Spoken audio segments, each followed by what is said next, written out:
আমি ভাত ছাড়া একদিনও থাকতে পারি না। বলে না যে ডায়েট করি, ভাত খাই না। আমার ভাত না খেলে ঘুম আসে না।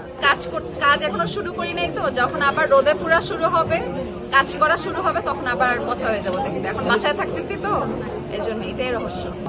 ভাত মাছে ভাতে আমরা এখন চলে যাব। আমি ভাত ছাড়া একদিনও থাকতে পারি না। বলে না যে ডায়েট করি, ভাত খাই না। আমার ভাত না খেলে ঘুম আসে না। আপনি কি 4 বেলা ভাত খাবেন? 1 বেলা ভাত খাবেন? 1 বেলা পেট ভরে ভাত। আর 2 বেলা কি খাবে? রুটি খাবে,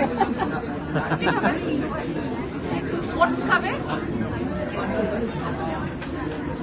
প্যানেলে যারা ছিলেন তারা প্রত্যেকেই খাবারের মেলাতে গিয়েছিলেন, সেখান থেকে প্রতিযোগীদের খাবার স্বাদ গ্রহণ করেছেন এবং তারা তাদের সুচিন্তিত মতামত এবং অবশ্যই সমস্ত মার্কের যোগ আমি দেখবো। আমি বরবা, জংলি, তারপর চক্কর সবই দেখবো।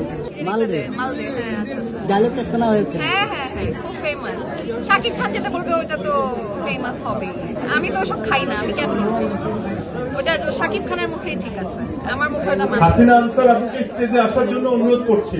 সাথে এসেছেন আমাদের ফারিয়া শাহরিন, আমার নাম Barisha Haque, Bulbul Tumpa, Majeda Sultana Enrique, GM Shams Khan, ASM Nasir খান।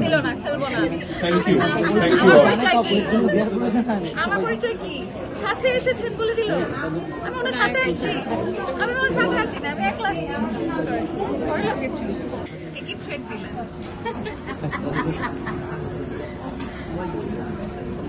আচ্ছা, মাঝখানে আর কত একটু কথা বলতে দেন আরাম করে। আপনাদের সাথে দেখা হয়েছে, একটু গল্প করি। গল্পটা তো দেখা যায়, আর গল্প করতে